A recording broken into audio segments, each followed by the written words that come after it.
ఓం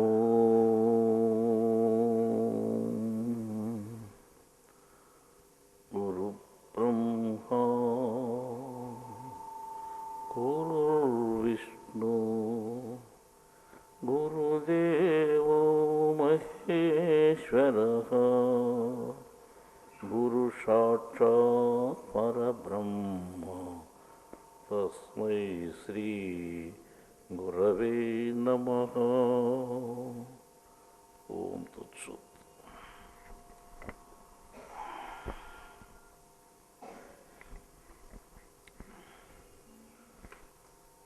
ఈరోజు విజయదశమి అంటే తిథుల్లో దశమి, దీన్ని ప్రత్యేకంగా విజయదశమి అంటారు. ఈ విజయదశమి గురించి మనం గతంలో కూడా చెప్పుకున్నాము. అంటే మనలో పండుగలు అనేటువంటి పుస్తకంలో ఈ విజయదశమి గురించి వ్రాయడం జరిగింది. కాబట్టి ఈరోజు ఆ విజయదశమి అయినా కానీ దాని గురించి చెప్పుకోకుండా మనం వేరే జ్ఞానం చెప్పుకోవాలనుకున్నాము. ఇప్పుడు మన శరీరంలో ఎన్నో అవయవాలు ఉన్నాయి. అంటే పైకి కనిపించేటివి, కనిపించుకోకుండా లోపల ఉండేటివి. పైకి కనిపించేటివి ఇవాళ తక్కువ రేటు కావచ్చు, కానీ కనిపించుకోకుండా ఉండే అవయవాలు చాలా ఎక్కువ రేటు అవుతాయి.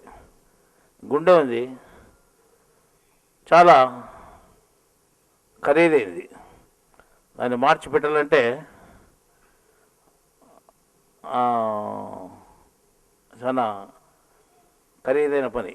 ఆపరేషన్ చేయాలంటేనే ఖరీదు. గుండెను మార్చాలంటే మరీ ఖరీదవుతుంది. ఒకవేళ గుండెను కొనాలంటే ఒకవేళ 50 లక్షలు ఇచ్చినా ఇచ్చేవాళ్ళు లేరు. గుండెను 1 కోటి రూపాయలు ఇచ్చినా ఇచ్చేవాళ్ళు లేరు. సరే, ఓ లివర్కు 30 లక్షలు ఖరీదు పెడితే కూడా దొరికేదట లేదు. ఇప్పుడు కిడ్నీకి 6 లక్షలు 7 లక్షలు పెడితే కూడా దొరికేదట్టుగా లేదు. అంటే కిడ్నీ 6 లక్షలు, లివర్ 30 లక్షలు, గుండె 1 కోటి రూపాయలు, ఈ విధంగా లెక్కేసుకుంటే ఇక చాలానే ఎంచుకుంటే మన శరీరంలో ఇవన్నిటి లెక్కేసుకుంటే మొత్తం ఎంత అవుతుంది ఒక మనిషి శరీరం విలువ అంటే చాలా కోట్ల విలువ అవుతుంది. అర్థమైందా? సరే, పైనుండే వేలుగా చూసుకుంటే కన్ను చూసుకుంటాం. కన్ను అంటే విలువైంది అనమాట. ఈ రకంగా ఒకటి చూసుకుంటే చెవు పని చేయకపోతే వాడు జీవితంలో చాలా ఇబ్బంది పడతాడు వినికిడి లేకుండా. దాన్ని పెట్టుకున్నారంటే డబ్బులు ఖర్చు చేయలేదు, కుదరదు. అయినా చేసినా కానీ వినికిడి వస్తుందని నమ్మకం లేదు. ఇంకా అన్నిటికంటే ముఖ్యం, ఇప్పుడు పైన వెంట్రుకలు లేని వాళ్ళు ఉన్నారు, పట్టణెత్తి వాళ్ళు. వాళ్ళు మొన్న టీవీలో చూపిస్తూ ఉంది. ఆ ఎంటికలు డాక్టర్ బాగా అంటే చిక్కగా ఎంటికలు వచ్చేటట్టు చేసినాయంట. అదేదో ప్రత్యేకమైన వైద్యంతో ఆ డాక్టర్ని ప్రత్యేకంగా చూపించి టీవీలో పెద్ద ప్రచారం చేశారు. దానికి 8 లక్షల రూపాయలు ఖర్చు అయిందంట. నెత్తి మీద వెంట్రుకలకు 8 లక్షలు ఖర్చు. అంటే అంత ఖర్చు పెట్టింటే వెంట్రుకలు పట్టణెత్తి లేకుండా వచ్చాయంట. అర్థమైందా? సరే, ఇప్పుడు మన నెత్తిన పుట్టుకతోనే తల్లిని వెంట్రుకలు పెట్టి పంపించాడు దేవుడు. పుట్టుకతోనే మన శరీరంలో ఆరోగ్యంగా ఉండే అవయవాలు పెట్టి పంపించినాడు. మళ్ళీ దేవుడు ఎంత పెద్ద ఖరీదైన పని చేసి పంపించాడు మనకు. కానీ మనం అంత పెద్ద ఖరీదైనటువంటి వస్తువులు మన శరీరంలో నింపి మనం బ్రతికేటట్టుగా పంపించినటువంటి దేవుణ్ణి ఎవరైనా అనుకోవడం జరుగుతూ ఉందా అంటే అది దేవుడు అంటే భయం లేకుండా పోయింది. అసలు దేవుడు అంటే ఎవడో అనేది కూడా తెలియకుండా పోయింది. దేవునితో మాకేం పనిది అనేటువంటి దానికి వచ్చేసినమాట. అంటే అతని వస్తువులు వాడుకుంటూ, అతని వస్తువులతో కారణం గడుపుకుంటూ ఇవన్నీ నావేలే అనుకొని దేవుడితో నాకేం పని అని అనుకుంటున్నాడు అనమాట. సరేలే, వాడు తెలుసో తెలియకనే అనుకుంటున్నాడని అంటాడు. ఏదో ఒక రోజు ఒక అవయవాన్ని తీసుకుంటే దేవుడు ఏమవుతుందంటే అప్పుడు ఇబ్బంది పడి ఆసుపత్రికి పోతాడు అనమాట. అంటే ఆ అవయవం పని చేయలేదని తీసుకుంటే కాదు, పని చేయకపోతే అది సక్రమంగా పనిచేసేదానికి కొన్ని లక్షలు డబ్బులు ఖర్చు పెడితే కానీ కుదరదు. మళ్ళీ కుదురుతుంది అంటే పూర్తి కుదరదు. హార్ట్ ప్రాబ్లం వచ్చిందనుకో, లివర్ హార్ట్లో వాల్ ప్రాబ్లం వచ్చిందనుకో, వాళ్ళు ఏం చేస్తారంటే ఈ వాల్ పని చేయదు, ఇది నమ్మకం లేదు అని చెప్పి బైపాస్ చేసి పెడతారు. బైపాస్ చేసినప్పుడు చాలా రోజులు పోతాడా అంటే అట్లా కూడా లేదు. మొట్టమొదటి పెట్టినటువంటి గుండె 60-70 సంవత్సరాలు మనం పనిచేసి 65-70 సంవత్సరాల లోపల ఒక వాళ్ళు పని చేయకపోతే దానికోసం మనం హాస్పిటల్కి పోయి ఆపరేషన్ చేయించుకొని 1,00,000 ఖర్చు పెట్టుకొని ఏమో చేసిన బైపాస్ సర్జరీ చేయించుకునే కానీ తర్వాత 6 నెలలు పోతా నమ్మకం లేదు. అర్థమైందా?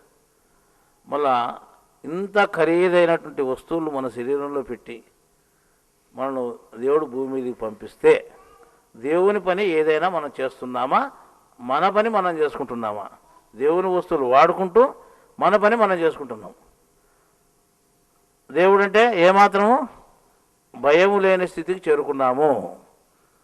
తర్వాత దేవుడు అంటే ఎవడు అనేటువంటి ప్రశ్నే కూడా లేకుండా, ఆలోచన చేయకుండా యోనికి ఇష్టం వచ్చినట్టు వాడిని ఇష్టం వచ్చినట్టు వాడు ఏదో ఒకటి పెట్టుకొని వాడినే దేవుడు అంటున్నాడు అనమాట.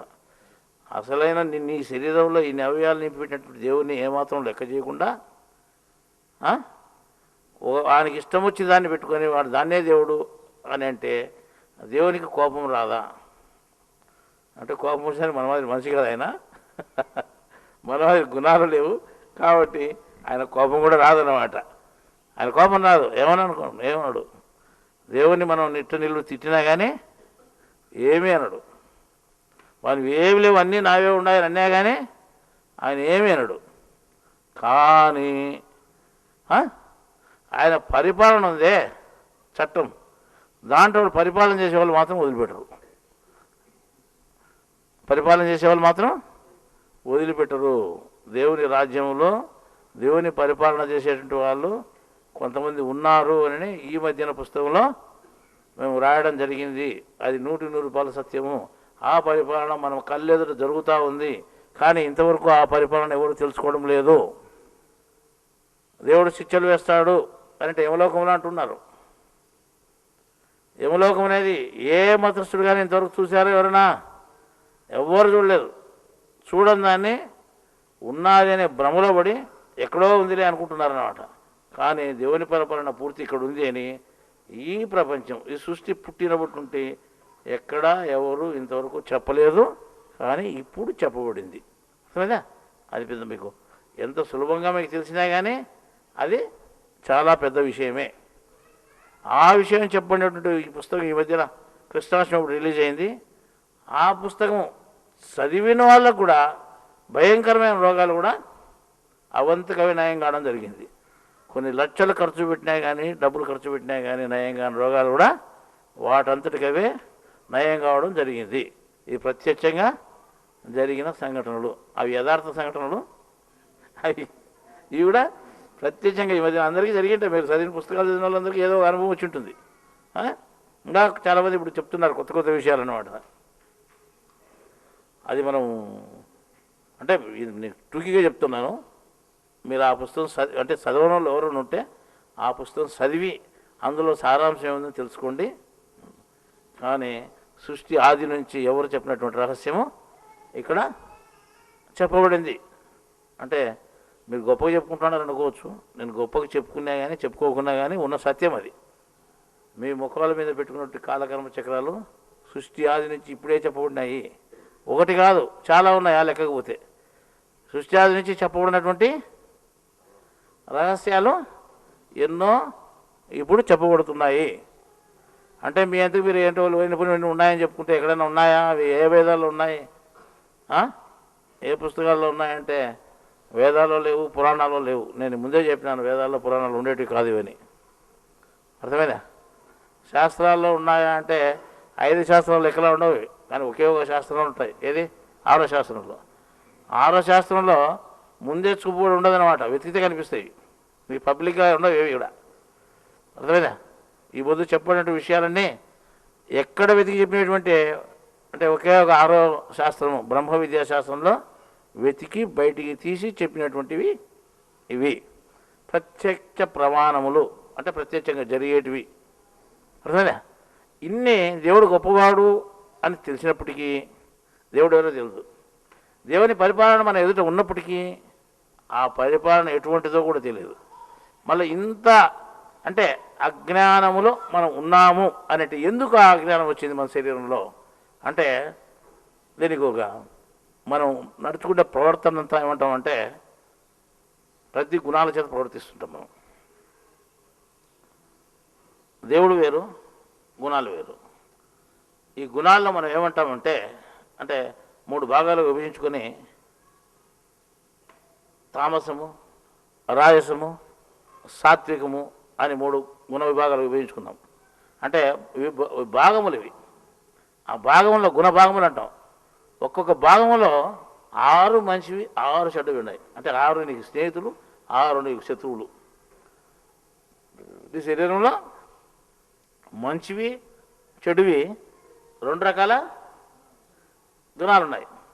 అంటే మంచివి కానీ చెడువి కానీ 2 దేవుని వైపు పోకుండా ఆటంకపరిచేటివే.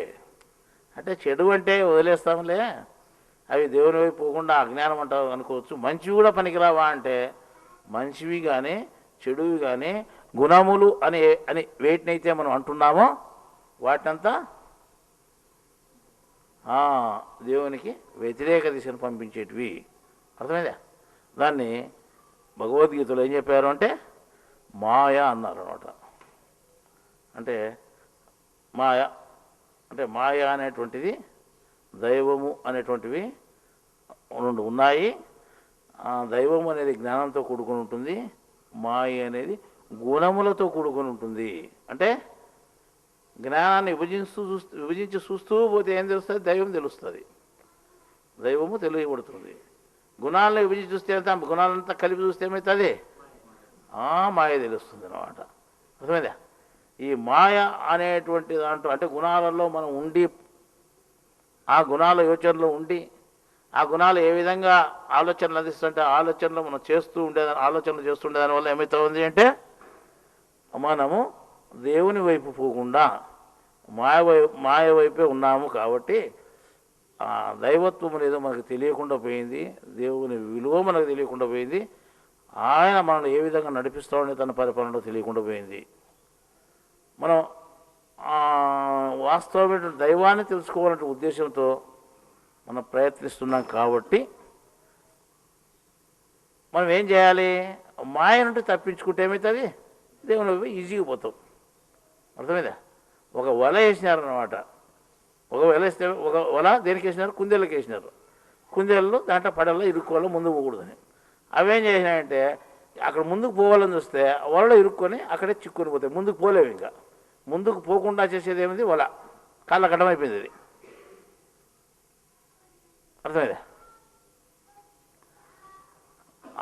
కుందేళ్ళ వల మీరు చూసారు లేదు కానీ రింగులు అన్ని రింగులు ఉంటుంది అది.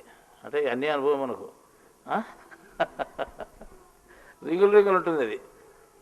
ఆ రింగులు వలన ఏం చేస్తారంటే ఒక అడుగు ఎత్తుతో కడతారన్నమాట. ఒక అడుగు ఎత్తులో చెంపన కట్టేస్తారు. కట్టేస్తే అదేం చేస్తాడు? కుందేలు ఏం చేస్తారంటే ఎగిరిపోతే అవతల పోవచ్చు ఈజీగా.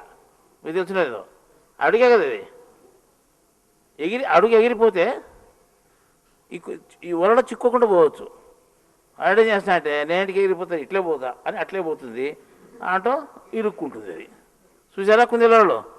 చూసినారా? ఏదో కొంతమంది చూసినా, అందరూ చూడలేదు. కానీ నేను చూశానులే, మీరు చూడకుండా నేను చెప్తున్నా కదా. అవి రింగులు అంటే ఊర్లు వేసింటారు దానికంతా, రింగులు పెట్టింటారు. అది పోతే ఏదో రింగులు తగులుకుంటుంది, దానికి ఇరుక్కుంటుంది రింగులో, అది టైట్ అయిపోయి. అది అడుగు ఎత్తులోనే కడతారు. ఎందుకంటే కుందేలకు అహం ఎక్కువ, గర్వం ఎక్కువ అనమాట. ఎవడో వేసిందని నేను ఎగిరిపోలా, దూరేపోతా అనిపోతానమాట. అది వేటగాడేసిన వల్ల నేను ఎగిరిపోతాను అని అనుకుంటుందట. అది ఆ దూరిపోయేదాన్ని ఇరుక్కుంటుందట, ముందుకు పోలేదంట.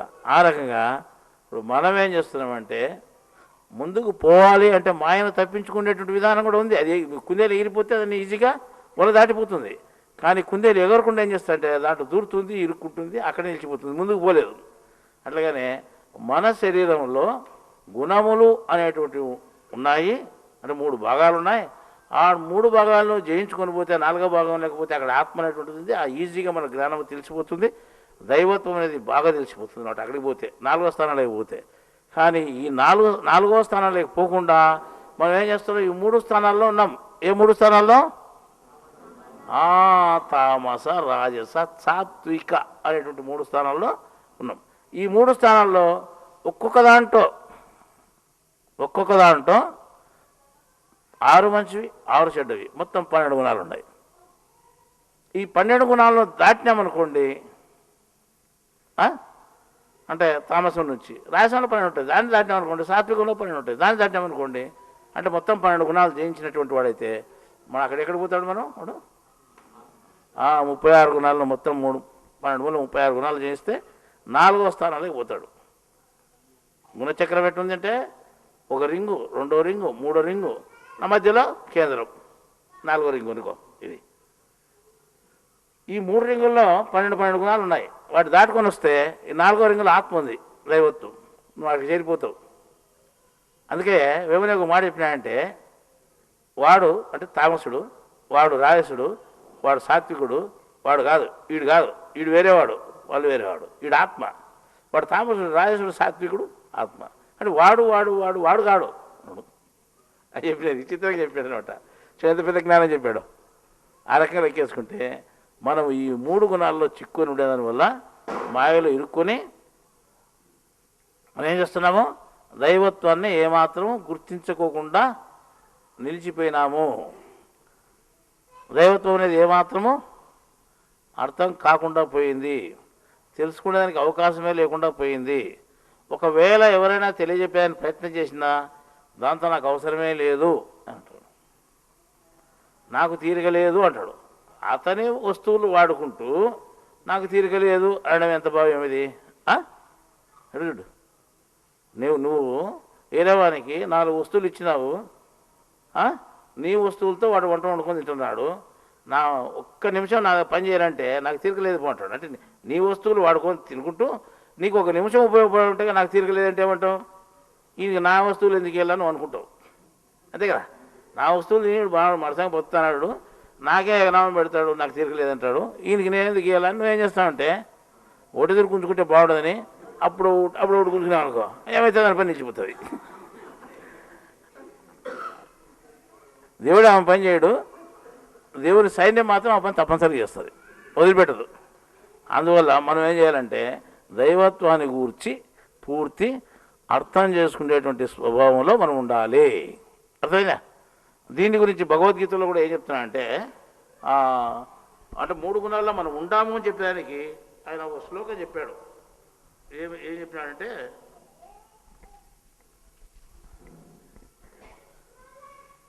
త్రిభిర్గుణమయిర్భావైరేభి సర్వమిదం జగత్ మోహితం నాభిజానాతి మామేభ్యః పరమవ్యయం.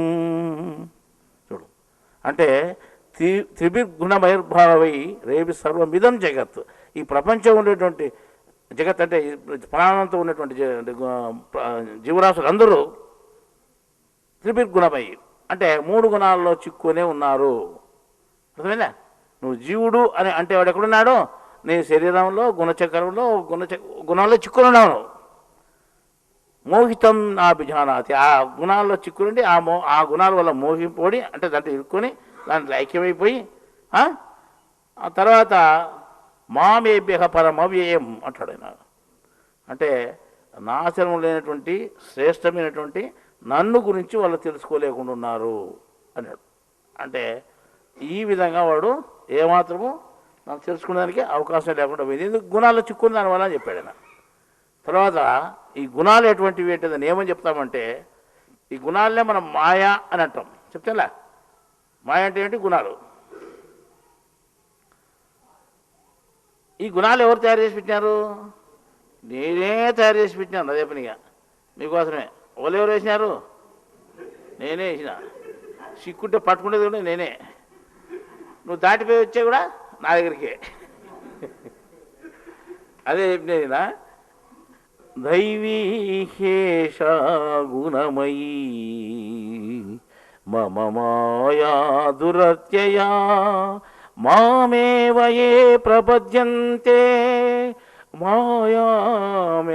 మాయామేతాం తరంతి తే అంటాడు ఆయన. అంటే దైవీశేష గుణమయీ, అంటే నేనే తయారు చేసి పెట్టి ఆ గుణాలను పెట్టాను. ఆ గుణాలు ఏమంటామంటే మమ మాయ, నా యొక్క మాయే. అంటే గుణాలే మాయ కాబట్టి నేను తయారు చేసి పెట్టినది కాబట్టి నా మాయే అది. అర్థమైందా? నేను తయారు చేసి పెట్టినదే. కానీ దాన్ని మీరు దాటాలంటే మాత్రం దుస్సాధ్యమే. ఎందుకంటే 3 రకాల వలలు వేసినాయి. ఏడ తప్పించుకుంటారు మీరు? బ్రహ్మగారు చెప్పినారు ఒక ఒక తత్వం. దాటలేరన్నా ఇలా 3 జనులు, 3 కాలువలు దాటలేరన్నా ఇలా 3 జనులు. 3 కాలువలు దాటలేరంటే ఏమన్నా ఇన్ని కాలువలు దాటుతాం మాకేమనొచ్చు? బయట ఉండే కాలువలు దాటవచ్చు, ఆడున్నాయి లోపల 3 కాలువలు. మన ఊళ్ళో సన్న సన్న కాలువలు ఉంటాయి, బాత్రూమ్ కాలువలు దానికి బయటికి పోయింటాయి. అవి ఏమో ఎందుకు దాటుకుని వచ్చాం అనుకోవచ్చు నువ్వు. కానీ 3 కాలువలు దాటలేరన్నా ఇలా 3 జనులు అన్నాడంట. అంటే 3 కాలువలు అండాయనమాట. దాంతో పడితే గడ్డకొచ్చేదానికే లేదు. నాసు పీసు అన్నీ దాంట్లో ఉంటాయి, ఇరుక్కుంటాయి కాళ్ళు చేతులు. ఒకదాన్ని కూడా నువ్వు దాటలేవు, మిగతా దానికి ఎట్టయితుంది? కష్టము. కాబట్టి 3 కాలువలు దాటలేరు అన్నాడు ఆయన. ఈయన చెప్పినాడంటే మమ మాయాధురత్య, నేను తయారు చేసి పెట్టి మాయన చాలా దుస్సాధ్యమైంది అని చెప్పాడు. మళ్ళీ నీకు ఎవరితో చేత కాదు అని చెప్పేశాడు. మరి చేత కాదు నువ్వేం చెప్పినాడు? మేమెందుకు పట్టుకోవాలా? ఊరుకుంటే సరిపోదు. నువ్వే చెప్తున్నావు చేత కాదు దాటలేరని. మేమెందుకు ప్రయత్నం చేయాలా? ఊరిని ఎవరి పని చేసుకునేది మంచిది కదా అని అనుకుంటే అట్లా కుదరదు. అంటే దాటడానికి అవకాశం ఉంది. దాటడానికి మాయా మేతాం తరంతితే, ఈ మాయం దాటిపోవచ్చు. ఎట్లా దాటిపోవచ్చు? అదేం దుస్సాధ్యమైందే. కానీ ఇక్కడ ఏం చెప్తాడంటే ఏ మామేవ ప్రపద్యంతే, ఎవడైతే నన్ను ఆరాధిస్తాడో వాడు మాయామేతాం తరంతితే, ఎవడైతే నన్ను ఆరాధిస్తాడో వాడు ఈ మాయను సులభంగా దాటిపోవచ్చు అని చెప్పాడు. అంటే మాయ అనేది చాలా గొప్పది. ఈ మాయ అనేది 3 గుణాల రూపంలో ఉంది. అంత పెద్ద బలమైంది ఎట్లా బాయిది చాలా అంటే దాని దాటలేదు, చాలా దుస్సాధ్యం ఏదంటే దానికి బలం పెట్టి వచ్చిందంటే నేను ఇచ్చిందే బలం, నేను తయారు చేసి పెట్టేది. కానీ అది అట్లాంటిది. దానికి దారి కూడా దాటిపోవాలంటే తయారు చేసి ఎవడైతే తయారు చేసి పెట్టినాడో వాడైతేనే దీనికి సరిపోయేది అనమాట. అది ఇడికేషన్ మనకు తెలుసు. కాబట్టి నా దగ్గర రండి, సులభంగా దాటిస్తాను నేను, మీరైతే దాటలేరు అని ఆయన చెప్పాడు అనమాట. అసలు ఈ తయారు చేసి పెట్టినాడు ఎవడో తెలియదు, ఎవరి దగ్గరికి పోదో తెలియదు మనకు, దీనికి అంత అధిపతి ఎవడో తెలియదు. అటువంటిప్పుడు మనం దీన్ని దాటగలుగుతామా? దాటలేము. అర్థమైందా? దాటలేము. ఇప్పుడు మనం ఏం చేస్తామంటే మాయలో చిక్కుని ప్రతినిత్యం పనులు చేస్తున్నాం. అప్పుడు ఈ మాయ అంటే ఏమిటిది కూడా మనకు తెలియదు. ఇప్పుడు మాయను దాటి మనం పోవాలి అంటే ఏం చేయాలి? అంటే మాయ అంటే ఏమిటో తెలుసుకుంటే దాటిపోయేది. నువ్వు వల అంటే దీంట్లో చిక్కుంటానని తెలిస్తే అది చిక్కోదు అనమాట. అది వల అని తెలియదు, దాంట్లో చిక్కుంటానని తెలియదు. నుక్కొని పోతుంది అనుకుంది అనేటువంటి అట్లా అనుకున్న దాని వల్ల ఇది పోయి చిక్కుంది.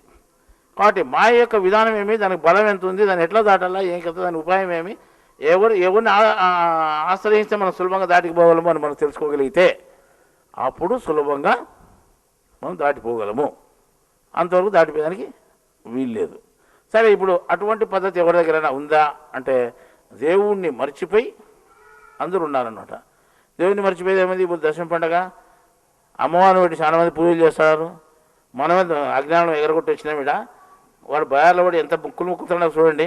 వాళ్ళ జ్ఞానం మన జ్ఞానం అంటే కనిపించడానికి వాళ్ళే జ్ఞానులు పైకి. అంటే వాళ్ళు అంటే దేవుణ్ణి ఆరాధించలేదు. వాళ్ళు దేవుణ్ణి ఆరాధించలేదు.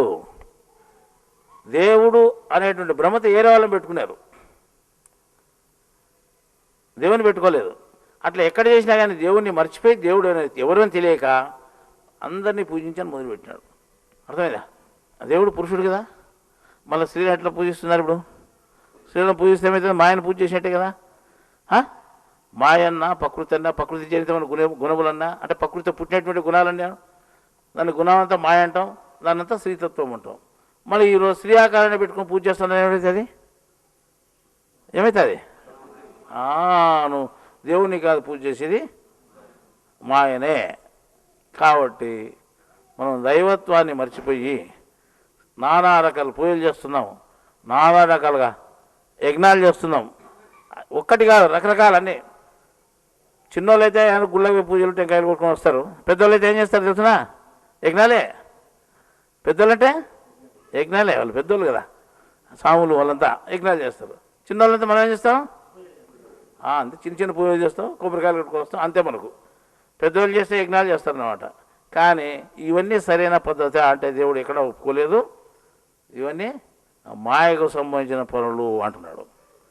మాయలో అంటే మాయ గుణాలతో కూడుకొని ప్రతి నిత్యము గుణాలతో పనిచేసేటువంటి వాడిని ఏమంటాం మనము? మాయకుడు అంటాం. అంటే మాయకుడు అంటే ఏమని? మాయతో కూడుకున్నటువంటి వాడు అని. అర్థమైందా?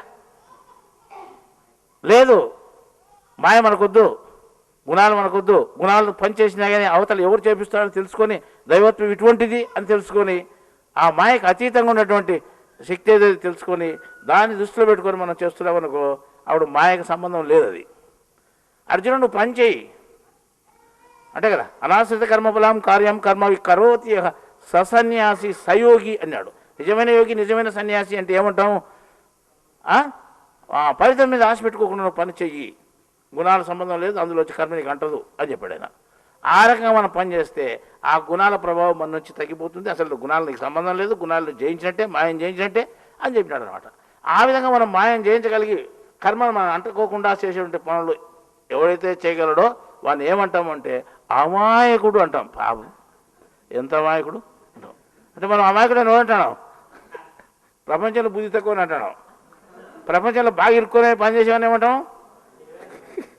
వాడు తెలివైనవాడు. తెలివి తక్కువని అమాయకుడు అంటాం. చూపెట్టుందా మన పని అంతా?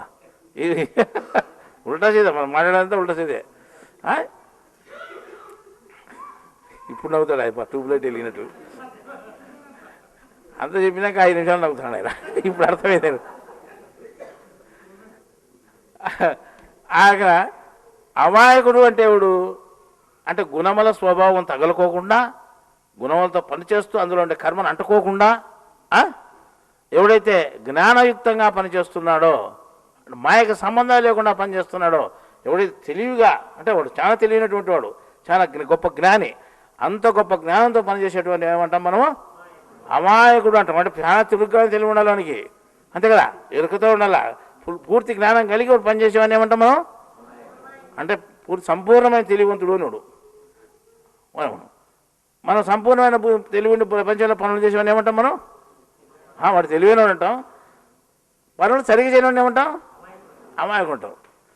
చూడండి, అది అంటే ప్రపంచంలో ఒక రకం అంటే పూర్వం పెట్టిన భాష ఇది, మనం అర్థం చేసుకుంటే భాష ఇది. అమాయకుడు అంటే నిజమైన యోగి అని అర్థం, అంతే కదా. మాయకుడు అంటే ఏమి? వాడు కర్మలు తగిలించుకొని కర్మలను అనుభవించేవాడు అని అంతే అర్థం. ఈ రకంగా మాయకుడు అమాయకుడు అంటే గుణాల్లో ఉండేవాడు, గుణాల్లో లేనివాడు అని మనం ఈ రకంగా 2 రకాలుగా మనము చెప్పుకోవచ్చు అనమాట. అంటే 3 గుణాల్లో చిక్కున్నటువంటి వాడు, 3 గుణాల్లో చిక్కోకుండా ఉన్నటువంటి వాళ్ళు ఇద్దరిని మనం విడిది చెప్తే చిక్కున్నటువంటి వాడు ఏమనాలా? మాయకుడు అనాలి. అంటే వాడు మాయలు ఇరుక్కునేవాడు అని. 3 గుణాలకు సంబంధం లేకుండా అతీతంగా ఉండేవాడు, కర్మలకు అతీతంగా పనిచేసేవాడు, ఏ కర్మ అంటుకోకుండా ఉండేవాడు ఏమనాలా? అమాయకుడు అనాలా. ఇప్పుడు అమాయకులు ఎంతమంది ఉన్నారు మన దగ్గర? నువ్వు అమాయకునివేనా? మీకు అనుమానం,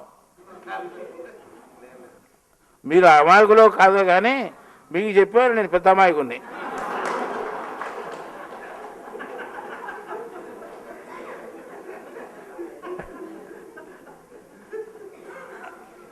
ఎందుకంటే మీరు ఇంటాడో వినుకోకుండా నా పని నేను చేసుకుంటూ పోతాను కదా. అంటే నా పని నేను చేసుకుంటాను, అది నాకు నేను ఉద్దేశపూర్వకంగా చేసేది. అందరూ ఇంటాడాలని ఉద్దేశంతో చెప్పాలంటే నేను చెప్పను. ఇన్ని వినకపోని మీకేం చేసేది? మందు పోసేది నా పని. రోగం ఉంది మీకు, మందు పోయాలో నేను, నువ్వు మింగుతావో మూస్తావో అది నీ వంతు, నాకు సంబంధం లేదు. చెప్పేది నా పని, వింటానని లేదు. అంటే ఇప్పుడు నేనేం చెప్తున్నాను? పెద్ద అమాయకుడిని. ఒకవేళ మీరు కూడా నాది అంటించుకుంటే మీరు కూడా కొంత అమాయకులు అవుతారు. ఇప్పుడేం చాలా తెలివైన వాళ్ళే, మీరు చాలా తెలివైన వాళ్ళు. ఎందుకంటే మగాని చక్రాలు పెట్టుకొని జ్ఞానం ఉంది నమ్మిస్తున్నారు. ఇంటికి పోతే మళ్ళీ జ్ఞానం ఉండదు, వీటికి వచ్చి మాత్రం నమ్మిస్తారు. మనకు చాలా మంది ఉన్నారు అట్లా వాళ్ళు.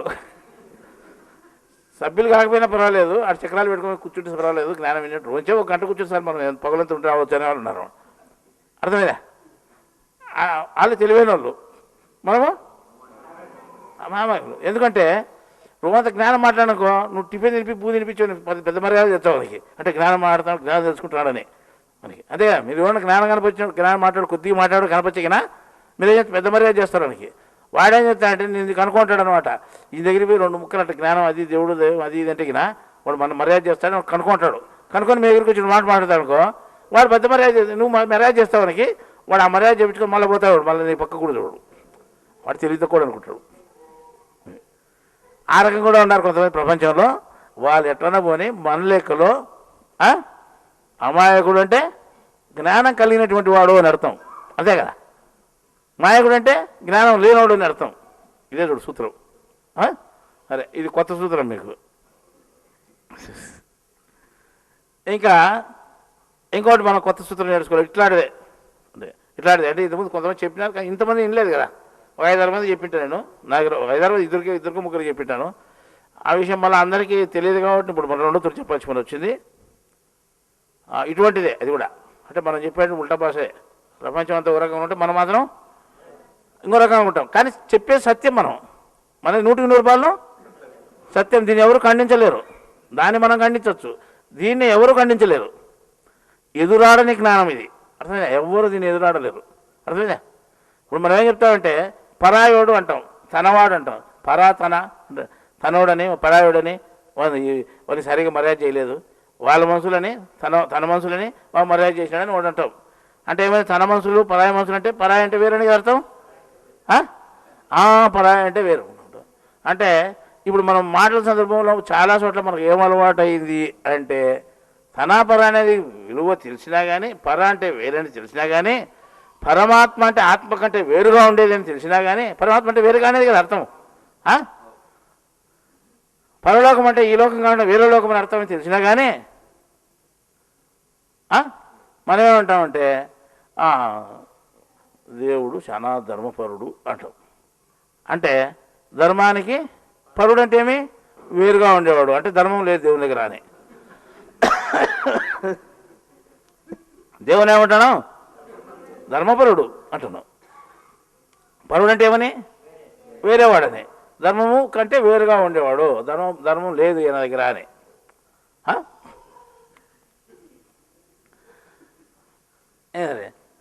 అజ్ఞానిగా ఉంటాడు చూడు, ఏ ధర్మము లేకుండా ఉండేవాడు, వాడిని ఏమంటామంటే అధర్మపరుడు అంటాం. వాడిని అధర్మపరుడు, అధర్మాలకు వేరుగా ఉండేవాడు, అంటే నిజంగా ధర్మపరుడు. అజ్ఞానంగా ఉండేవాడిని ఏమంటాం మనము? అధర్మపరుడు అంటాం. అధర్మపరుడు అంటే ఏమని అర్థం? అధర్మాలకు వేరుగా ఉన్నాడు అని, అంటే వాడు అధర్మాలు ఒకటి కూడా లేవు మన దగ్గర అని, ఉండేటివన్నీ ధర్మాలేవి. అంటే వాడు పూర్తి అజ్ఞాని, మన దగ్గర ధర్మాలు ఉన్నాయా? మనం ఏమంటున్నాం మళ్ళా? మనమే తప్పు కదా. అధర్మపరుడు అనే మాట తప్పే కదా. అధర్మపరుడు అని ఎవరు నన్నల్లా? నన్ను అనల్లా, లేదా దేవుని అనల్లా. వాస్తవమైన రీజన్ అదే కదా చెప్పండి. అధర్మాలకు వేరుగా ఉండేవాడు దేవుడు, అధర్మాలకు దూరంగా ఉండేవాడు వేరు దేవుడు. అధర్మాలు వద్దని చెప్పేవాళ్ళు కూడా మేము, కాబట్టి మేమేం చేయాలా? అధర్మపరులు, అధర్మానికి వేరుగా ఉన్నారు. ఎవరు? చెప్పేవాడు కానీ దేవుడు కానీ. దేవుడు అధర్మపరుడు, అర్థమైందా? ఈ భాష అంతా మారిపోతుంది ఇంటికి వచ్చేసరికి. ధర్మపరుడు ఎవరు? పూర్తి ఎవడైతే అజ్ఞానం ఉన్నాడో, వాడు పూర్తి అధర్మాలతో ఎవడైతే కూడుకొని ఉన్నాడో వాడు అధర్మాలకు వేరుగా ఉన్నాడు, ధర్మాలకు వేరుగా ఉన్నాడు. కాబట్టి ధర్మపరుడు అంటే, పరుడు అంటే వేరేవాడు, పరుడు అంటే ఇతరవాడు కదా, పక్కన ఉండేవాడే కదా. ధర్మాలకు పక్కన ఉండేవాడు పరుడు, ధర్మపరుడు. ఎవరు? ఇప్పుడు ఇక్కడ రాకుండా బయట పూజలు పునస్కారాలు చేసే వాళ్ళంతా ధర్మపరులు వాళ్ళు. ఇప్పుడు మనం వచ్చే జ్ఞానం ఏంటన్నాం కదా, పూర్తి అధర్మపరుడు మనం. వాస్తవమా కదా? వాస్తవంగా చెప్పండి, 100% వాస్తవమే. మేము పెద్ద ధర్మపరులు, మీరు చిన్న ధర్మపరులు. ఈ రకంగా మన భాష అంతా ఏం చేసాయంటే, జ్ఞానము అనే దాని అర్థం కాకుండా పోయిన దానివల్ల మాయ అంటే ఏమిటిదో, ధర్మం అంటే ఏమిటిదో, అధర్మం అంటే ఏమిటిదో, ధర్మం అధర్మం తెలిసి ఎవరిని ధర్మపరుడు అన్నలో ఎవరిని అధర్మపరుడు అన్న తెలియకుండా ధర్మం కలిగినటువంటి వాడిని ధర్మపరుడు అంటాం. అంటే ధర్మానికి వేరుగా ఉన్నాయంటాం. ధర్మం ఏమీ లేని దగ్గర అవనేమంటాం అంటే అధర్మపరుడు అంటున్నాం. అంటే వాళ్ళ దగ్గర అధర్మాలు లేవు అని అంటున్నారు, ఈయన దగ్గర ధర్మాలు లేవు అంటున్నాడు. ఇటు ధర్మాల కంటే వేరుగా ఉన్నాడు, ధర్మాల కంటే దూరంగా ఉన్నాడు అని అంటున్నాం. వాడిని అధర్మాలకు దూరంగా ఉన్నాడు అని అంటున్నాం, అజ్ఞాని. వాస్తవంగా లెక్కేస్తే వానిలో అజ్ఞానంలో అధర్మాలు ఉన్నాయి, అధర్మాల్లో కూడుకుని ఉన్నాడు. జ్ఞాని ధర్మాలతో కూడుకుని ఉన్నాడు. కాబట్టి ధర్మాలతో జ్ఞాని కూడుకుని ఉన్నాడు కాబట్టి వాడిని ఏమనల్లా అధర్మపరుడు అన్నాడు. అధర్మాలు లేవు కాబట్టి ఈ దగ్గర అధర్మాలకు వేరుగా ఉన్నాడని అధర్మపరుడు అనాల. ఎవరిని? జ్ఞాని. దేవుడు కూడా అధర్మపరుడే. ఆ లెక్కకపోతే జ్ఞాని అధర్మపరుడే ఏమవుతాడు? దేవుడు కూడా అధర్మపరుడే. బయట యజ్ఞాలు యాగాలు చేసే వాళ్ళు ఏమన్నారు మనవాడు? వాళ్ళు ధర్మపరులు, వాళ్ళు బోర్డు వేసుకున్నారు ధర్మపరులని. ఈ రకంగా ప్రపంచంలో ఈ రకంగా ఇప్పుడు ఉల్టా సీదా అయిపోయింది అనమాట. ఏది జ్ఞానము ఏది అజ్ఞానము అర్థం కాకుండా జ్ఞానాన్ని అజ్ఞానంగా, అజ్ఞానాన్ని జ్ఞానంగా మనం మార్చుకొని చూస్తున్నాం. అర్థమైందా? ఇప్పుడు ఒకడు ఉన్నాడు విభూతి పెట్టుకొని కాషాయ వస్త్రాలు వేసుకొని శాల వేసుకొని బజార్లో పోయినాడు అనుకో, వాళ్ళు ఏమనుకుంటాం మనం?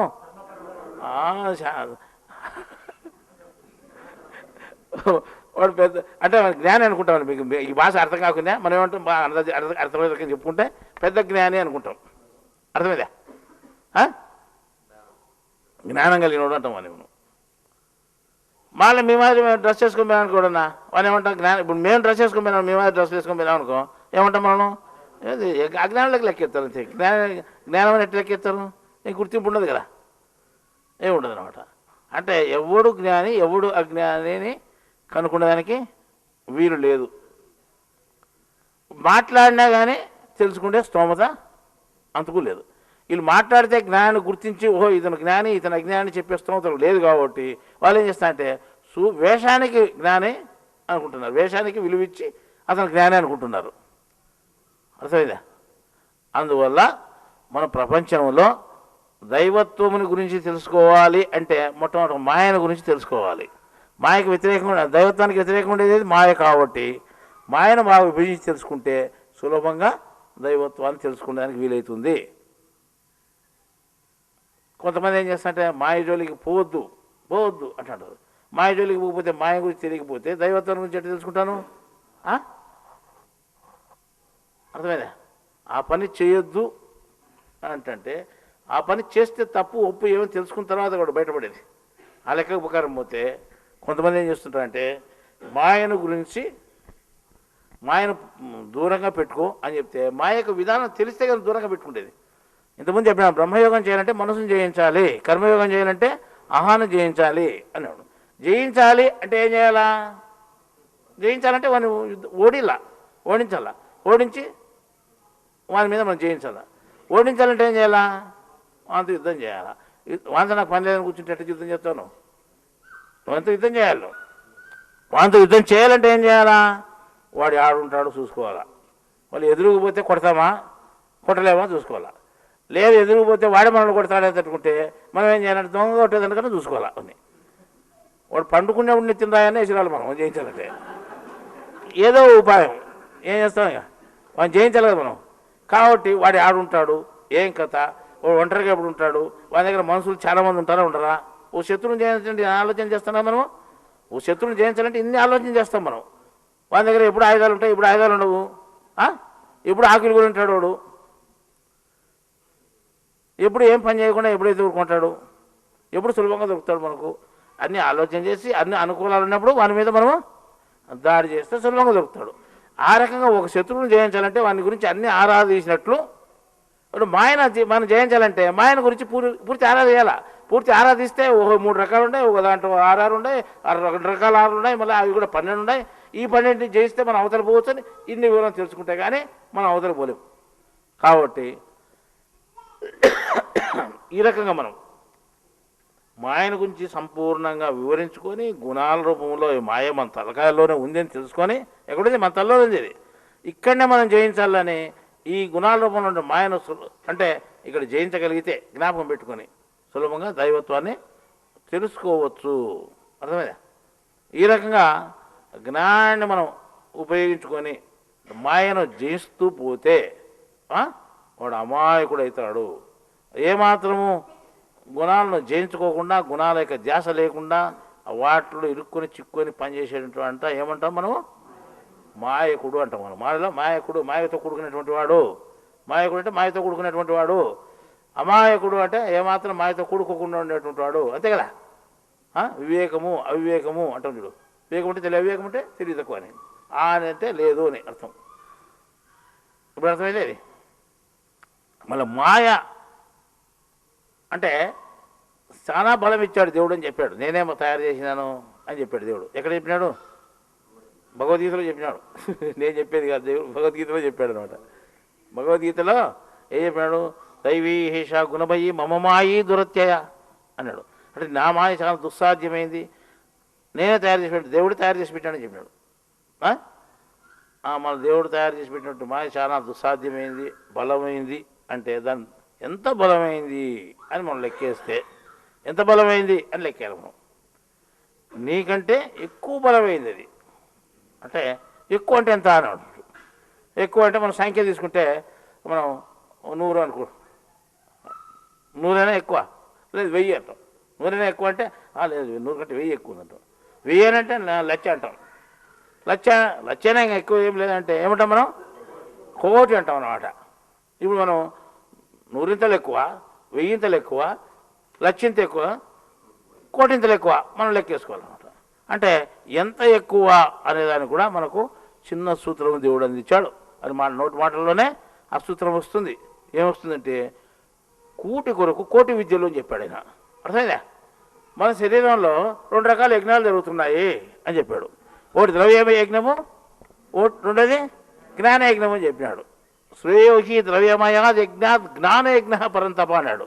అంటే ఈ ద్రవ్యయజ్ఞం కంటే శ్రేష్టమైనది జ్ఞానయజ్ఞము అర్జున అన్నాడు ఆయన. ఎందుకు శ్రేష్టమైంది?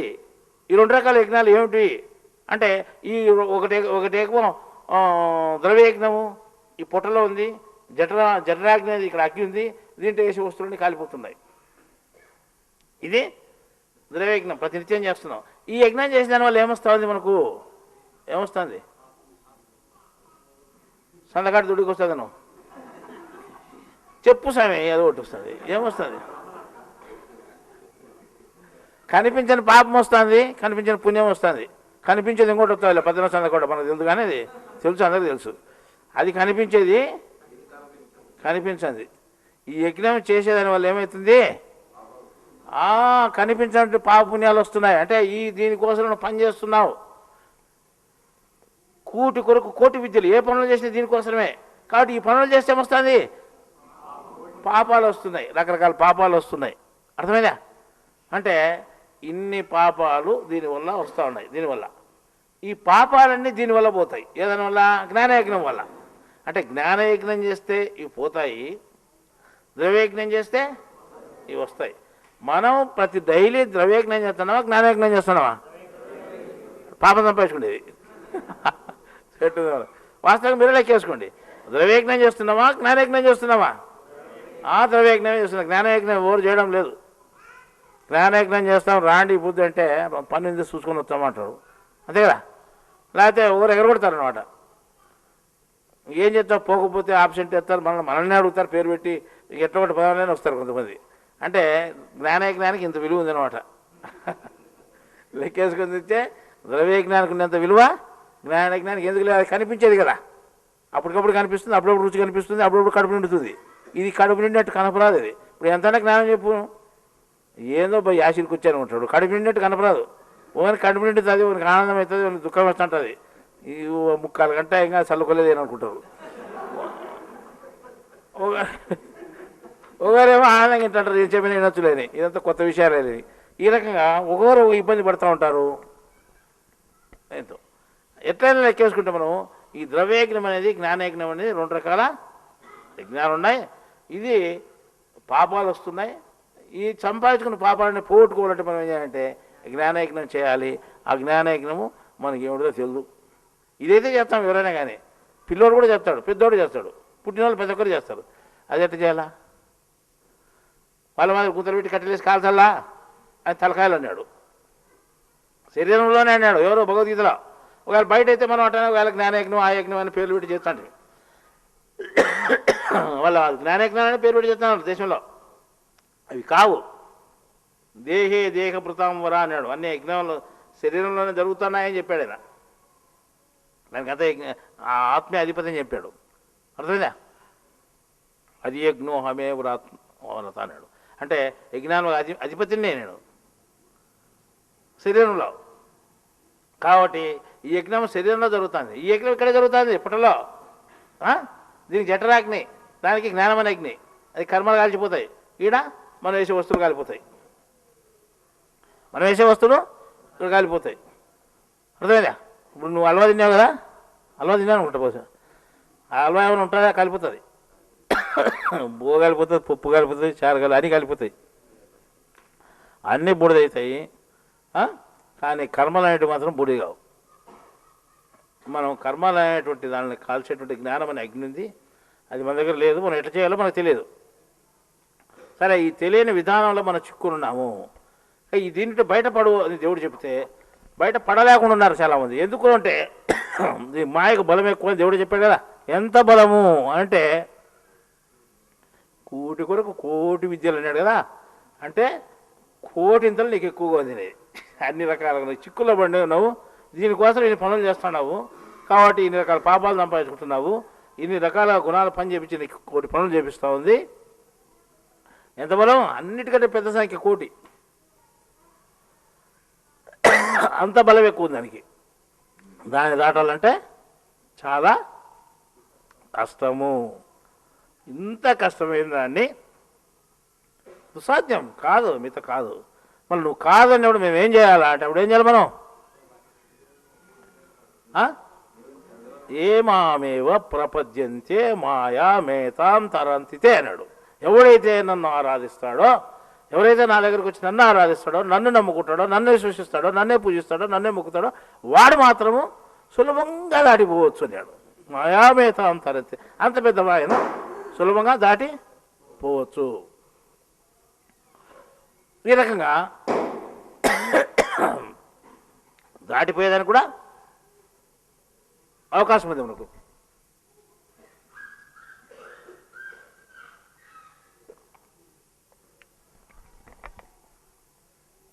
అంటే మాయ ఎంత బలమైంది అంటే ఎంత బలమైంది దానికి? ఎంత బలం ఉంది దానికి? కోటింతలు. నువ్వు ఒక్కింత అయితే జ్ఞానం తెలుసుకోవాలని ఒక్క ప్రయత్నం చేస్తే అది కోటి ప్రయత్నాలు చేస్తాయి నేను పక్కకు పంపిలని. కాబట్టి ఇన్ని ప్రయత్నాలు చేసేదాని ముందర నువ్వు ఎట్లా జయించగలుగుతావు అని అంటే మనం దాన్ని సులభంగా జయించాలంటే ఒకటే ఒక మార్గము. ఆ మార్గం ఏమిటి? ఆ మార్గము దేవుని విశ్వసించడమే, దేవుని నమ్ముకోవడమే, దేవుని ఆరాధించడమే. ఇంకొక దాని అన్నిటినీ వదిలిపెట్టడమే. ఆ రకంగా ఎప్పుడైతే వదిలిపెట్టగలిగినావో, ఆ రకంగా ఎప్పుడైతే దేవుని విశ్వసించగలిగినావో అది కోటింతలు బలమైన దానికైనా సులభంగా జయించి పోగలవు. ఇప్పుడు ఇది దేవుడు చెప్పినటువంటి ఉపాయం మనకు. అంటే కష్టమైంది అని కూడా చెప్పాడు, దాన్ని దాటేటువంటి ఉపాయం కూడా మనకు చెప్పాడు అనమాట. మళ్ళీ ఇన్ని రకాల ఉపాయాలు దేవుడు చెప్పినప్పుడు మనము దాటడానికి అవకాశం కల్పించుకుంటే మంచిది. దాటడానికి అవకాశం కల్పించుకోవాలంటే ఏం చేయాలి? జ్ఞానాన్ని తెలుసుకోవాలి. మనకు జ్ఞానాన్ని తెలుసుకోవాలంటే ఏం చేయాలి? నేను చెప్పిన దీంట్లో కూడా దేవుని తెలుసుకోవాలంటే దేవుని పరిపాలన తెలుసుకోండి. మొట్టమొదట దేవుని పరిపాలన తెలుసుకోవాలంటే దేవుని పరిపాలన ఎక్కడుంది? మాయా సామ్రాజ్యంలో ఉంది. ఈ సామ్రాజ్యంలో దేవుని పరిపాలన సాగుతూ ఉంది. దాని గురించి తెలుసుకోండి చెప్తున్నాం. కానీ వీళ్ళు మనిషి ఏం చేస్తున్నాడంటే నా మేధస్సు ఎక్కువ అనుకుంటున్నాడు. దేవుడు లేడు, అంతా మనమే చేసుకుంటున్నాము, మనం ఇష్టం వచ్చినట్టు మనం చేసుకుంటే జరుగుతూ ఉండేది. చదువుకునే వాళ్ళు కూడా ఆ అజ్ఞానంతో దేవుడు వాడు అనుకుంటే ఎట్లయితుంది? మీకు ఎంత అజ్ఞానంలో ఓడిపోయారని దండిస్తాడు ఇంకొక ఆయన్ను. ఇంజనీరింగ్ చదివి మళ్ళీ మీరు మూఢత్వంలో పడిపోతే ఎట్లా, ఇంత దేశం అంతా ఇట్లా చెడిపోతుంది అంటున్నాడు. అంటే మనం చెడిపోతాం అని వాళ్ళు చెప్పేది, వాళ్ళు బాగుపడినని. ఈ కాలంలో దయాలు ఉన్నాయంటారు. దయాల పుస్తకం తీసుకుపోయి చదవనిస్తే ఒక ఆయన, నువ్వు ఏం చదువుకున్నావంటే ఏం పని చేస్తావంటే ఇంజనీర్ పని చేస్తానని నేను చెప్తున్నాడు. ఇచ్చిన ఆయన ఇంజనీర్ కాబట్టి నువ్వు దయాలు భూతాలను నమ్ముకొని మీరు చదువుకునే కూడా ఇట్లా అమాయకత్వంలో ఓడిపోతే ఎట్లా అటు అంటున్నాడు. చెట్టుందో అంటే ఎంత అమాయకుని వింటున్నాడు ఆయన. వాడు ఏందో పొగుడుతున్నాడు, తిడుతున్నాడు. అంటే వారి భాషలో మనం తిట్టేట్టే, మన భాషలో పొగినట్టే. అంతే కదా. ఆ లెక్కలో ఏం చెప్తాడంటే, చాలా దీనంగా చెడిపోతున్నారు మీరు, మీరు అంటే చైతన్యం రావాలి, మీకు చైతన్యం వస్తే మీరు బాగుపడతారు, ఇది అని చెప్తున్నాడు అనమాట. సైన్స్ ఎంతో అభివృద్ధి అయింది. ఇప్పుడు సెల్ ఫోన్లో మాతో మాట్లాడుతున్నట్టు సైన్స్ అభివృద్ధి అయ్యేది మాట్లాడుతానేది. సైన్స్ అభివృద్ధి కాలేదని ఎవరు చెప్పినారు, ఇంకా కావాలని మేము చెప్తున్నాం. మొన్న వారం రోజుల కిందట టీవీలో ఒకటి న్యూస్ వచ్చింది. 50 కేజీల ఐస్ గడ్డ భూమి మీద వచ్చి పడింది. 50 కేజీల ఐస్ గడ్డ. అంతకుముందు 20 కేజీలు పడింది, అనంతపురం జిల్లాలో పడింది వేసినారు. మన ఈ మధ్యన యా జిల్లాలో ఒకటి 50 కేజీల ఐస్ గడ్డ వచ్చి పడింది కింద. 50 కేజీల ఐస్ గడ్డ వచ్చి పడితే, భూమి మీద పడితే అవి ముక్కలే పగిలిపోవాలి కదా. పగిలిపోలేదు, భూమి గుంత పడిపోవాలి కదా. అంత పరువు తెచ్చి పడితే గుంత పడాలి కదా, భూమి గుంత పడలేదు, ఎట్లా తెచ్చిపెట్టినట్టుంది.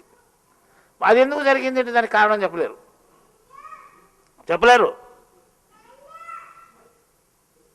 కంటికి కనిపించేటువంటి ఎన్నో పైనుంచి వస్తాయి, నీళ్ళు వస్తున్నాయి. ఎన్ని నీళ్ళు అంటే నీళ్ళు వస్తున్నాయి. పైన ఏమన్నా ఒక నీళ్ళ చుక్క చూస్తారా? అదే ఒక్క నీళ్ళ చుక్క కనపరాదు.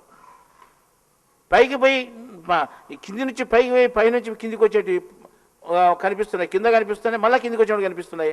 పైకి పోతే ఒకటి కూడా కనపరాదు. ఇది విచిత్రమైనటువంటి సంఘటనలు ఇవి. ఒక్కటి కూడా అంటే సజీవంగా ఉండేటువంటి జీవరాశులు పైకి పోతే సజీవంగానే ఉంటాయి, స్థూలంగా మాత్రం కనిపించవు. జాదుగురు ఆనందమాయం చేసింటే ఏమాత్రం కనపడకుండా పోతాయి. అంటే ఏ మంత్రం కాకుండా కనపడకుండా చేసినారు అక్కడ. ఏ ఫ్రిడ్జ్, ఎంత పెద్ద ఫ్రిడ్జ్ ఉంది, 50 కేజీలు గడ్డ అటువంటి ఇంటికి రావాలంటే ఒక్క తొరిగా అట్లా అయ్యేదానికి అవకాశం ఉంటే 50 కేజీలు గడ్డ ఎన్ని కేజీలని పడవచ్చు కదా. లేకపోతే ఎన్నో నీళ్ళు వచ్చినప్పుడు అవి కూడా రావచ్చు, ఎన్ని కేజీలు గడ్డని కింద పడవచ్చు కదా. 50 కేజీలు గడ్డ ఎందుకు పడింది, అది ఎక్కడ వచ్చింది? ప్రశ్నలు వేస్తే మాత్రం జవాబు ఉండదు. సైన్స్ అభివృద్ధి అయింది అంటారు. అభివృద్ధి అయింది, కాలేదని చెప్పలేదు, సంపూర్ణంగా కాలేదని చెప్పాను. ఇంతకుముందు చెప్పాను. శాస్త్రములు ఏవి అశాస్త్రీయ అసంపూర్ణ శాస్త్రములు అంటే 5 శాస్త్రములు అసంపూర్ణ శాస్త్రములు, సంపూర్ణ శాస్త్రం ఒకటి బ్రహ్మ విద్యా శాస్త్రం అని చెప్పాను. సంపూర్ణం కాలేదు, అసంపూర్ణంగా ఉన్నాయి, అభివృద్ధి చెందాల్సి ఎంతో ఉంది. ఇప్పుడు మేము మైక్లో మాట్లాడుతుంటే శబ్దం మీకు వినిపిస్తూ ఉంది, ఇది సైన్సే. కానీ సైన్స్ ఇంతవరకే ఉంది, ఇంకా తెలుసుకోవాల్సింది ఎంతో ఉంది అన్నమాట.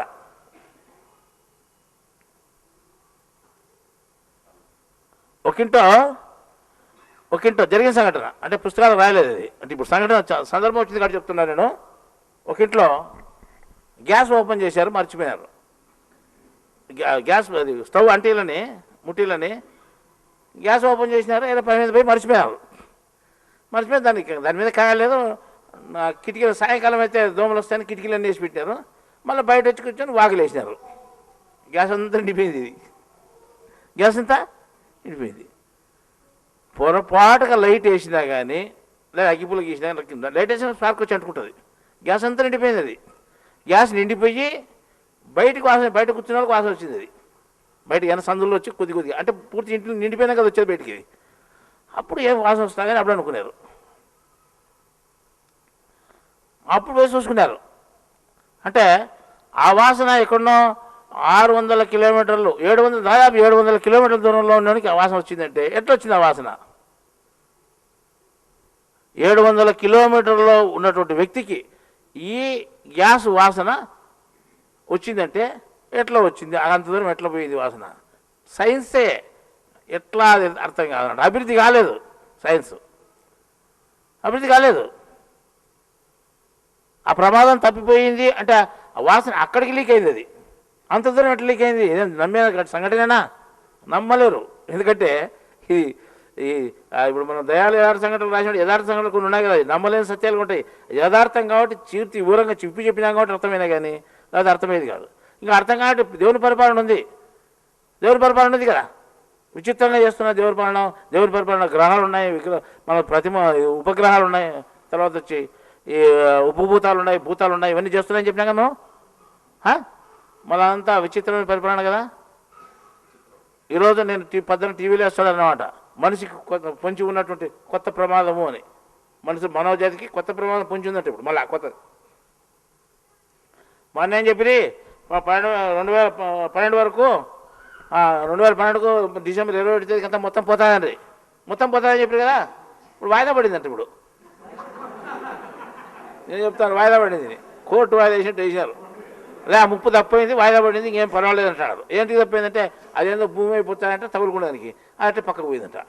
వీడు పంపించినాడు, వచ్చేది ఎందుకు పక్కకు పోయింది, ఏమో పోయిందంట, అది వాయిదా పడిందంట, ఇంకేం పర్వాలేదు ఊపిరి పీల్చుకునేది. అది మళ్ళీ 11 వేస్తారు. అదేందో ఇంకోటి ఫ్లూ, ఏం ఫ్లూ అని చెప్పారు, దాన్ని ఏదో కొత్త పేరు పెట్టినారు, అంటే పరిచయం వచ్చేది. సైన్ ఫ్లూ కాదు, ఇంకో కొత్త ఫ్లూ ఏదో కొత్త వైరస్ అంట, అది వస్తుందంట. అది మానవ జాతిని అంతా ముంచేస్తుందంట, చంపేస్తుందంట. అది పెద్ద ప్రభావం ముంచుకొస్తుంది అని రాసినారు. మళ్ళా ఎటుంది వీడు అంటే వాళ్ళు ఇష్టం చెప్తా ఉన్నారు అనమాట. సరే వస్తూ ఉంది, మేము ఒప్పుకుంటాము అంటే అది ఒక క్రిమి, దానివల్ల జలుబు వస్తుంది, అదే బాధపడతారు, మనుషులకు ప్రమాదం అని చెప్పినారు. ఇప్పుడు ఏదో వచ్చి ముక్కులు గుడ్డలు పట్టుకుని చచ్చిపోతారని.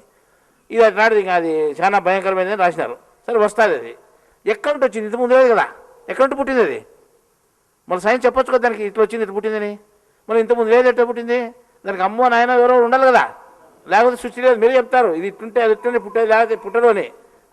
బీజకణం ఉండాలా, బీజకణం ఉండాలి, అన్నం ఉండాలి, అన్నం ఉంటే బీజం ఉంటుంది, బీజం ఉంటుంది అంటే రెండు కలిచేదే విభజన జరుగుతాయి, విభజన జరిగితే శరీరం ఉంటుంది, శరీరంలో మామూలుగా జీవుడు ఉంటాడు అని చెప్తారు. మొదటి ఉంటే విభజన జరగాలి కదా, మళ్ళీ అది ఎట్లా పుట్టింది అది అదే చెప్పరు జవాబు. కొత్త కొత్త రోగాలు వస్తున్నాయి, ఏమాత్రం భూమి మీద రోగం లేదు, కొత్తగా పుడుతుంది, అది ఎట్లా వస్తుంది చెప్పలేరు. అంటే సైన్స్ ఉంది కానీ అభివృద్ధి కాలేదు, అసంపూర్ణంగా ఉంది, పూర్తి సమాచారం తెలియదు. సంపూర్ణంగా ఉండేది ఒక బ్రహ్మ విద్యాశాస్త్రము. బ్రహ్మ విద్యాశాస్త్రం తెలుసుకుంటే అన్ని శాస్త్రాలు సులభమైపోతాయి. ఇప్పుడు మనం చెప్పేది బ్రహ్మ విద్యాశాస్త్రం కాదు, ఖగోళ శాస్త్రంలో చెప్తాము, ఇంకో శాస్త్రంలో చెప్తాను, ఇంకో శాస్త్రంలో చెప్తాను, జ్యోతిష్ శాస్త్రంలో కూడా చెప్తాను. మీకు తెలుదని, వాళ్ళకి తెలుదని, జ్యోతిష్ శాస్త్రంకు ఎందుకు చెప్పగలుగుతున్నాం, బ్రహ్మ విద్యాశాస్త్రం అన్నిటికంటే గొప్పది కాబట్టి ఇది తెలుసుకుంటే ఏమైతే అన్ని సులభం అయిపోతాయి ఈజీగా. అర్థమైందా? ఆ రకంగా మీరు కూడా బ్రహ్మ విద్యాశాస్త్రాన్ని అంటే కొంత తెలుసుకునే ప్రయత్నం చేయండి. ఇది అన్నిటికంటే పెద్ద శాస్త్రము, దీంట్లో ఎక్కడా లేని జవాబు దొరుకుతుంది. ఏ శాస్త్రం తెలుసుకునే దాంట్లో ఎదురాడొచ్చు, ఎవరో ప్రశ్న వేయచ్చు, నీకు జవాబు చెప్పలేకుండా పోవచ్చు. కానీ దీన్ని తెలుసుకుంటే మాత్రం ఎవడు ప్రశ్న అయినాడు, ప్రశ్న చేస్తే మిగలది ఎదురాడని జ్ఞానము అని దేవుడు అందిస్తాడు, మనకు అందిస్తున్నాడు. కాబట్టి అటువంటి జ్ఞానం ఇక్కడ దొరుకుతూ ఉంది. మనం ఎంత పెద్ద ప్రశ్నకైనా మనం సులభంగా జవాబు చెప్పుకోవచ్చు ఈ జ్ఞానం తెలిస్తే. ఇప్పుడు మీకు ఏం తెలిసింది, మాయకుడు అమాయకుడు తెలిసింది, ఇంకేం ధర్మపరుడు అధర్మపరుడు తెలిసింది. అర్థమైందా? మాయకు బలం ఎంత ఉందంటే కోటింతలో తెలిసింది. మీకు అర్థమైనా? ఇవన్నీ కొత్త పాయింట్లే, మీకు నోట్ రాసి పెట్టుకోండి, పర్వాలేదు. ఇప్పుడు ఉంటే అంటే మనం ఏం చేయాలి, ఇప్పుడు మనం అంత పెద్ద మాయం చేయించాలంటే ఏం చేయాలి, దేవుని శరణ పొందాలి. దేవుని జ్ఞానమే మనకు శరణ్యము. మనకు మాయ ఎక్కడుంది, మనలో ఈ 4 చక్రాలు పెట్టుకున్న కింద చక్రం ఉన్నది, మాయ ఏడుంది అంత పెద్దది. ఎంత పెద్దది, కోటి బలం, కోటింతల బలం ఎక్కువ ఉండేటువంటి మాయ ఎక్కడుంది, ఈ కింద గీతలో ఉన్నది, కింద చక్రంలో. అర్థమైందా? కాబట్టి దాంట్లో ఉండేటువంటి అంటే మనం మాయలో పడినామంటే ఆడపడినాం, ఈయనే పడినాం, లోపలనే, బయట ఆడపడలే, బయటపడేదానికి ఒక లోపలనే పడతాం మనం. కాబట్టి ఈ మాయలో పడుకోకుండా తప్పించుకోవాలంటే, జ్ఞానం సంపూర్ణంగా కావాలి అంటే, బ్రహ్మ విద్యాశాస్త్రం తెలుసుకోవాలి అంటే అన్నిటికీ శరణ్యం దేవుడు. ఆ దేవుని మీద ధ్యాస పెట్టుకుంటే, మనకు అంత శ్రద్ధ పెట్టుకుంటే దైవజ్ఞానం మనకు లభిస్తుంది. ఆ దైవజ్ఞానం లభించిందనుకో ఇన్ని ప్రశ్నలకు ఇన్ని వివరంగా ఇంత అర్థమవుతుంది. లేకపోతే అర్థం కాదు మనకు, అంతే కదా. ప్రతి దానికి వివరం చెప్పుకుంటున్నాం. జాపతకము అనే దానికి వచ్చి మనం జాతకం ఉంటున్నాము, అది పాపోయింది అని చెప్పేసినాం. మనం పాపోయినది కూడా ఇంతవరకు అనుకోలే జ్యోతిష్ శాస్త్రంలో. అంటే మనకు సంబంధించిన శాస్త్రం కాకుండా కూడా మనం చెప్పగలుగుతున్నాం. ఇప్పుడు మన సంబంధించిన శాస్త్రంలోనే చూడు, అమాయకుడు మాయకుడు అంటే ఎంత భేదం ఉంది, ధర్మపరుడు అధర్మపరుడు అంటే ఎంత భేదం ఉంది. అంటే ఉల్టా సీదా ఉందా ఇది. మనం యోనికి చెప్పాలి, వాడిని చెప్పుకుంటే ఇంకోని చెప్తున్నమాట. కాబట్టి ఇటువంటి వ్యత్యాసాన్ని మీరు తెలుసుకొని జ్ఞానం ముందుకు తెలుసుకుంటూ పోవాలనుకుంటున్నాము. మీకు ప్రతి నెల కొత్త కొత్త విషయాలు అందిస్తున్నాము. మనకు అందుతున్నాయి కాబట్టి అందిస్తున్నాం, లేకపోతే నేను కూడా అందించలేను మీకు. రేపు నెలకు మళ్ళీ నేను ఎత్తుకొని అబ్బాయి చెప్తాను. అంతవరకు దీని గురించి ఆలోచన చేసుకోండి మీరు.